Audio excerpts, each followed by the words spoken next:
Tissue paper மாதிரியே நல்ல ஃப்ளேக்கியான ஒரு பேப்பர் ஸ்வீட் தான் இன்றைக்கி பார்க்க போகிறோம். இந்த பேப்பர் ஸ்வீட் பண்ணுறதுக்கு ஜஸ்ட் பச்சரிசி இருந்தால் போதும். ஒரு கப் பச்சரிசியை நல்லா தண்ணி ஊற்றி ஒரு 4 hours சோக் பண்ணிவிட்டு நல்லா தின்னாக கிரைண்ட் பண்ணி எடுத்துக்கணும். எடுத்ததுக்கப்புறமா அதில் வந்து ஒரு கிளாத்தை டிப் பண்ணி நம்ம ஒரு பாட்லையோ இல்லை தோசை கல்லையோ வந்து ஸ்ப்ரெட் பண்ணி எடுத்தோன்னா அந்த பேப்பர் ஸ்வீட் வந்து ரெடி ஆகிடும். மேலே இருக்கிற அந்த ஃப்ளேக்கி லேயர் வந்து ரெடி ஆகிடும்.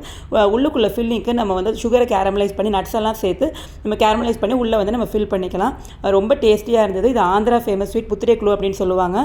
சாப்பிட்றதுக்கு வெளியில் நல்லா க்ரன்ச்சியாகவும் உள்ளே அந்த கேரமலைஸ் நட்ஸோடு சேர்த்து சாப்பிடும்போது ரொம்ப நல்லா இருந்தது.